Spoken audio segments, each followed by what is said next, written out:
اعوذ باللہ من الشیطان الرجیم بسم اللہ الرحمن الرحیم۔ ناظرین، آپ دیکھ رہے ہیں پروگرام آج کی بات، اسی کے ساتھ میں ہوں آپ کا میزبان اسامہ اعجاز۔ ناظرین، ملک میں ویسے ہی اس وقت خاصا انارکی کی سچویشن ہے۔ پاکستان تحریک انصاف نے احتجاج کیا جس میں دیکھا یہ گیا کہ چاہے لا انفورسمنٹ ایجنسیز ہوں یا حکومت ہو یا پھر پاکستان تحریک انصاف کی کور کمیٹی ہو، سب نے ایک دوسرے کے اوپر کھل کر الزام تراشی کی ہے اور ایک دوسرے کو مورد الزام بھی ٹھہرایا ہے۔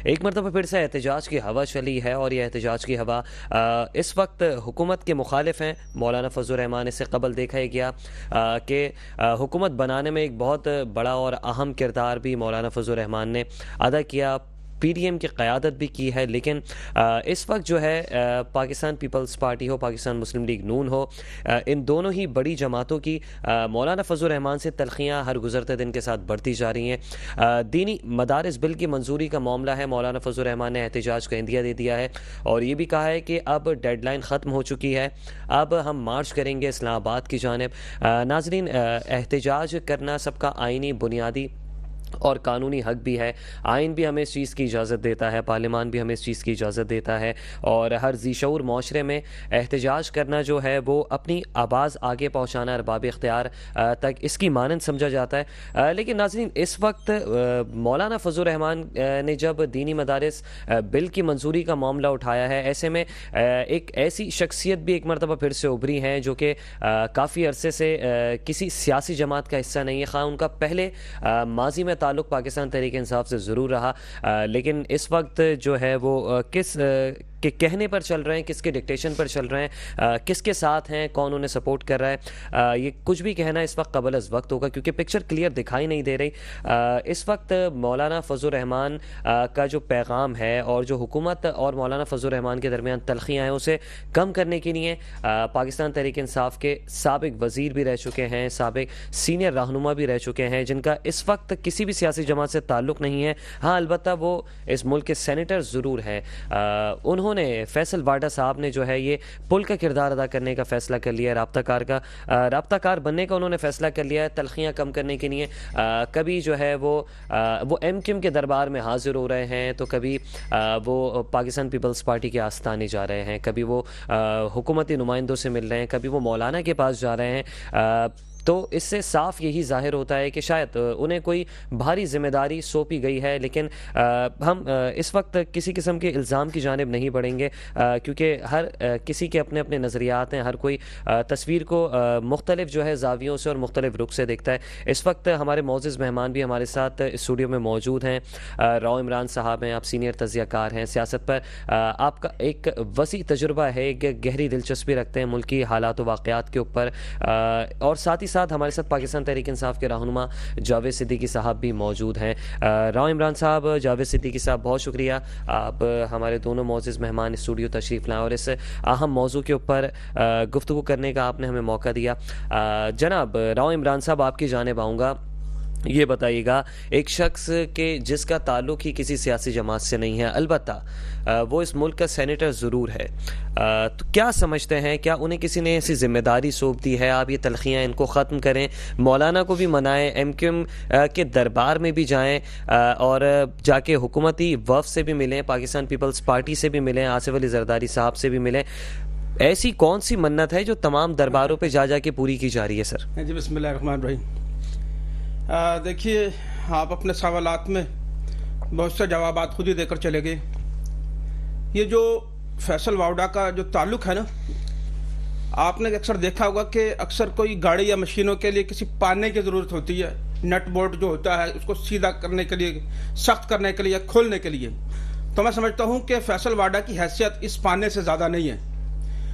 صورتحال یہ ہے کہ ہم نے دیکھا کہ حکومت وقت جو کہ مسلم لیگ نون ہے اس کے ساتھ تلخیاں ہیں، کبھی بلاول صاحب کو وہ وزیر اعظم دیکھتے ہیں اور اس کے بعد مولانا فضل الرحمان کو بہت زبردست سینئر سیاستدان اور ہر مسئلے کا حل نکالنے والا کہتے ہیں، ان سے بھی ملاقات ہو چکی ہے اور آج وہ ایم کیو ایم کے دربار پر حاضر ہوئے۔ اچھا، بنیادی وجہ یہ ہے کہ اس میں اگر ہم یہ کہیں کہ ملک میں بہت بڑی کچھ تبدیلی آنے والی ہے تو میں تھوڑا سا اس سے اختلاف کروں گا۔ اس کی وجہ یہ ہے کہ جو طاقتور حلقے ہوتے ہیں نا، وہ ایسے ماحول کے اندر کہ جب حکومت وقت وزیر اعظم ہاؤس ہے, وزیر اعظم صاحب کا جو عہدہ ہے, وہ اس قدر کمزور بھی نہیں ہے کہ اس سے ڈائریکٹ فون کر کے کوئی بات یا مطالبہ منوا لیا جائے. آپ میری بات کو سمجھے, بہت سے طریقے ہیں ان سے اپنی باتیں منوانے کا. تو جن میں سے ایک طریقہ کار یہ بھی ہے فیصل واڈا صاحب کا کہ ان کی پہلے تو مسلم لیگ نون کے ساتھ نوک جھونک دکھائی گئی, اس کے بعد وہ بلاول کے لیے 2 دن بیان دے کر میڈیا پہ چھائے رہے, پھر بلاول صاحب کے پاس چلے گئے کہ ملاقات کا وقت چاہیے, وہاں کیا بات ہوئی اور کیا نہیں ہوئی, کوئی پیغام لے کر گئے. یہ لوگ مل کیوں رہے ہیں؟ وہ سمجھتے ہیں کہ یہ ایک مہرہ ہے طاقتور حلقوں کا, کچھ شاید کوئی پیغام لے کر آیا ہمارے لیے. اسی طریقے سے آج بھی یہاں پر گئے. دراصل بات یہ ہے کہ یہ مسلم لیگ نون کی حکومت کی جڑوں کو ہلانے کے لیے یہ حربہ استعمال کیا گیا ہے کہ تم سیدھے ہو جاؤ, بندے کے پتر بن جاؤ, اور مسئلہ کچھ بھی نہیں ہے. آج یہ ملاقات ہوئی, کل یہ ایک اور کسی حکومتی اتحادی سے جا کر ملاقات کر سکتا ہے.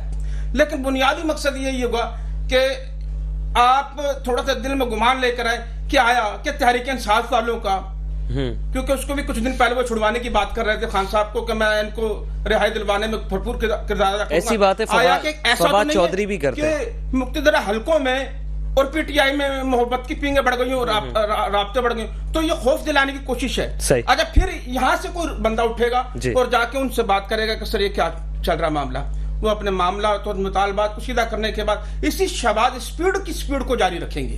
فی الحال حکومت جانے کا اندیشہ میں نہیں دیکھ رہا. یہ جو ہے یہ چند دن کی ہوا ہے, ایک ایسی ہوا ہے جو کسی زمانے میں شیخ رشید کے ذریعے بھی چلا کرتی تھی, اور بھی بہت سارے لوگ آتے چلے گئے. تو یہ بھی ایک ایسا ہی مہرہ ہے فی الحال. اس میں اس کی سیاسی ساخت تھوڑی سی اور اوپر ہو جائے گی, اور مسلم لیگ نون جو ہے جو کام نہیں کر رہی وہ کرنے لگ پڑے گی, حکومت چلتی رہے گی. صحیح. جاوید صدیقی صاحب, آپ بتائیے گا, پاکستان تحریک انصاف سے آپ کا تعلق ہے. فیصل واڈا صاحب ماضی میں آپ کی کور کمیٹی میں بھی شامل تھے اور پی ٹی آئی کے بڑے بڑے فیصلوں میں ان سے مشاورت کی جاتی تھی. اس وقت کیا سمجھتے ہیں مولانا اور حکومت کے درمیان جو تلخیاں بڑھتی جا رہی ہیں, کیا فیصل واڈا اس کو کم کرنے میں کردار ادا کر سکیں گے؟ بسم اللہ الرحمن الرحیم. دیکھیں, مجھے سب سے پہلے تو اس بات پہ افسوس ہے کہ ہمارے ملک میں آج سے پہلے اگر آپ تھوڑا سا پیچھے جائیں بیک پہ, تو جو مصالحتی لوگ ہوتے تھے وہ بڑے سینئر ہوتے تھے. مثال نواب نصر اللہ خان صاحب تھے, اکثر آپ نے MRD وغیرہ جو بنی ہوتی تھی, یا معراج محمد خان صاحب تھے, معراج خالد صاحب تھے, پڑھے لکھے سلجھے ہوئے لوگ تھے.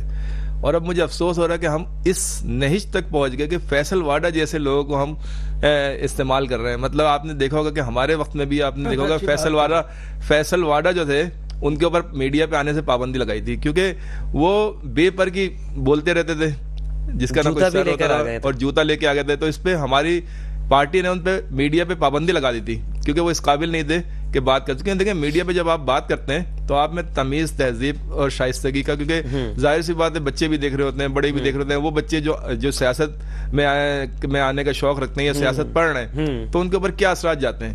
لیکن آپ اگر آپ 15-20 سال پہلے جائیں, نواب نصر اللہ خان صاحب ہوتے تھے, یا معراج محمد خان صاحب ہوتے تھے, یا معراج خالد صاحب ہوتے تھے, یا شاہ احمد نورانی صاحب ہوتے تھے, وہ ایک پائے کی شخصیت تھے.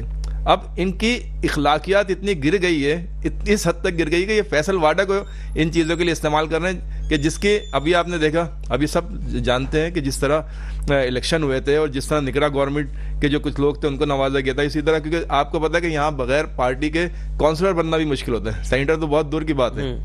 تو مجھے ان لوگوں کی سوچ اور ان کی رویوں پہ افسوس ہوتا ہے کہ ملک کو کن جاہلوں اور کیسے کیسے لوگوں کے سپرد کرنا چاہتے ہیں, کن کو پرموٹ کرنا چاہتے ہیں, کن کو حکومتوں میں لانا چاہتے ہیں, کن کو مصالحت کے لیے استعمال کر رہے ہیں. مطلب ان کی کوئی انٹرنیشنل اس پہ دیکھا جائے تو ان کی کوئی کریڈیبلٹی نہیں ہے, چاہے وہ حکومت ہو چاہے وہ ہو. ابھی آپ دیکھ رہے ہیں, آپ بھی ظاہر ہے سوشل میڈیا سے اٹیچ ہوں گے, اور جس طرح کے کمنٹس آ رہے ہیں ہائی لیول پہ, اور ابھی جو واقعہ ہوا تھا اس میں جو کچھ ہوا تھا, آپ دیکھیں وہ واقعہ کسی بھی جمہوری ملک میں آپ دیکھیں کہ اس پہ ہر جس طرح تبصرے ہوئے, جس طرح انٹرنیشنل میڈیا نے کوریج کی, تو وہ کسی ڈھکی چھپی نہیں ہے. آپ نے لوکل میڈیا کو تو پابند کر دیا تھا, کیونکہ وہ تو ظاہر سی بات ہے قاعدے قانون کے مطابق آپ کے پابند ہیں, لیکن انٹرنیشنل میڈیا نہیں تھا.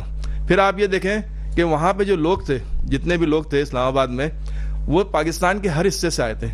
مطلب وہ پاکستان کے کسی ایک حصے کے نہیں تھے, وہ پنجاب کے نہیں تھے, یا خیبر پختونخوا کے نہیں تھے, یا گلگت بلتستان کے نہیں تھے, یا کشمیر کے نہیں تھے, یا سندھ کے نہیں تھے, وہ پورے پاکستان سے آئے تھے. جس طرح کراچی کو ہم کہتے ہیں نا کہ یہ منی پاکستان ہے, تو اس وقت اسلام آباد میں پاکستان جمع تھا. تو آپ نے جو اس وقت حرکت کی, جو شوٹ آرڈر دیے یا فائر کیے, تو وہ آپ نے پاکستان کے اوپر آرڈر دیے, کیونکہ پاکستان کی ہر کمیونٹی کے لوگ وہاں پہ موجود تھے. اب کوئی زیادہ تھا کوئی کم تھا, بس یہ تھا.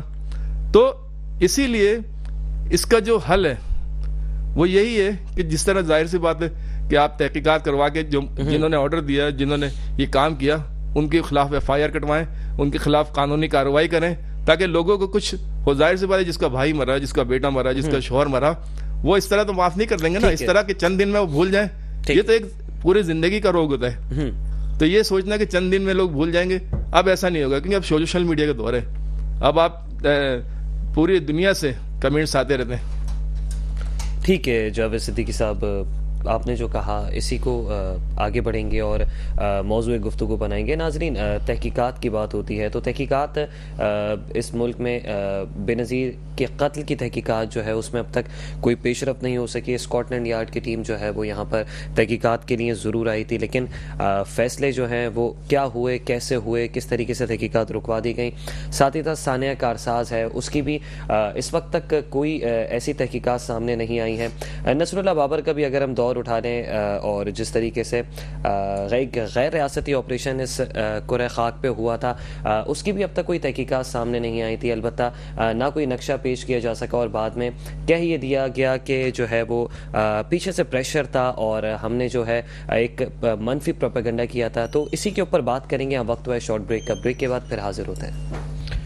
ناظرین welcome back after short break. Break پہ جانے سے پہلے بات ہو رہی تھی ناظرین, ملک کی سیاست میں جو ہے ہر روز ایک نیا رخ, ایک نیا موڑ آتا ہے, اور پاکستان تو جو ہے وہ ایک خطرناک موڑ سے گزر ہی رہا ہے, جو کہ ہم لوگ جو ہے آنکھ کھولتے کے ساتھ ہی سنتے آ رہے ہیں. لیکن یہ نازک موڑ کون سا ہے, یہ خطرناک موڑ کون سا ہے, یہ آج تک پتہ نہیں ہے کسی کو. راؤ عمران صاحب, آپ کی جانب آؤں گا. بریک پہ جانے سے پہلے ہم بات کر رہے تھے فیصل واڈا کے کردار کی. اس وقت وہ جو کردار ادا کر رہے ہیں, جس طریقے سے وہ سب کے دربار میں حاضر ہو رہے ہیں, ثالثی کا کردار ادا کر رہے ہیں, اس وقت آپ پاکستان تحریک انصاف کی سیاست کو کہاں دیکھتے ہیں؟ اور دینی مدارس کی جو رجسٹریشن کا معاملہ ہے جس پہ مولانا جو ہے کافی سیخ پا ہیں, تلخیاں بڑھتی جا رہی ہیں, تلخیاں ختم کرانے کا شاید یہ جو رسپانسبلٹی ہے فیصل واڈا صاحب کو دی ہے. دیکھ کیا لگتا ہے آپ کو, پاکستان تحریک انصاف مولانا کی حمایت میں جائے گی؟ کیونکہ 26ویں آئینی ترمیم میں مولانا نے جو ہے وہ ہاتھ کر دیا تھا پاکستان تحریک انصاف کے ساتھ. جی, میں یہ سمجھتا ہوں کہ یہ سیاست کی آپ بات کر رہے ہیں, شاید اس کی نوبت ہی نہ آئے. اچھا, 26 نومبر کے جو 26ویں آئینی ترمیم ہے, اس کے معاملے میں مولانا سے وعدہ کیا گیا تھا کہ اگر وہ اس کی حمایت میں آئے تو 2014 سے یہ بل جو التوا کا شکار مطلب آپ کو لگتا ہے یقین دہانیاں تھیں پہلے سے, ہم بھرپور طریقے سے ساتھ دیں گے. یہ تو بلاول صاحب کہتے ہی چلے آ رہے تھے, مگر آخری پیغام وزیر قانون کے ذریعے جب دیا گیا تھا تو اس کے بعد جو تھا انہوں نے کہا تھا کہ آپ قدم کو بڑھائیں, آگے بڑھیں, ہم ساتھ دیں گے. وہ پیغام یہی تھا کہ اب بلاول نے تو یقین دلا دیا, لیکن حکومتی حلقے روز جاتے تھے, روز واپس آ جاتے تھے. ادھر سے تحریک انصاف نکل رہی, ادھر سے نون لیگ والے آ رہے ہیں. لیکن وہ جو بات مولانا صاحب منوانا چاہ رہے تھے, وہ جب ان کے کان میں آئی بات کہ اس آئینی ترمیم کے بعد آپ کی مدارس کے بل والی بات جو ہے, اسی دن انہوں نے دونوں ایوانوں سے اس کو منظور کروا لیا تھا. معاملہ صرف اٹکا یہ ہوا تھا کہ صدر کے دستخط باقی تھے. صحیح. اچھا, وہ اب کر نہیں رہے. اب بلاول صاحب تھوڑا سا پاپا پہ ناراضگی دکھائی انہوں نے. اب معاملہ یہ ہے کہ جہاں تحریک انصاف تو ان سے سنبھالی نہیں جا رہی, اوپر سے مولانا صاحب کی یہ جتھوں کو کہاں سے سنبھالیں گے. تو لہذا میرا جہاں تک نظریہ ہے کہ یہ اسلام آباد پہنچنے تک بات آئے گی ہی نہیں. حکومت اس کو مان جائے گی اور اس پہ عمل درآمد. تو کیا لگتا ہے صدر مملکت اتنی ہیلو حجت کیوں دکھا رہے ہیں؟ کوئی تو وجہ ہوگی. کیا پاکستان پیپلز پارٹی پھر سے ایک سیکولر جماعت ہونے کا, ایک لیفٹسٹ جماعت ہونے کا ثبوت دینا چاہتے ہیں؟ ہاں, ابھی میں بتاتا ہوں اس کا بھی طریقہ کار یہ ہے. سر, یہ جو الجھنیں پیدا کی جاتی ہے نا, یہ آپ اور میری مشکلات کو ڈھکنے کے لیے ہے. اوکے. ورنہ یہ کام تو فوری طور پہ, آج میں نے ان کی بات مانی, کل ان کو میری مان لینی چاہیے. اب ہم ان کو کہیں کہ سر تھوڑا سا آپ بھی تھوڑا سا وہ اچھل کود دکھائیں, اور ایک ہم نے معاملہ ہے چاہتے ہیں کہ عوام کو تھوڑا سا اور طول دے دیں. لوگوں کے مسئلے مسائل اور رونا دھونا لگا ہوا ہے.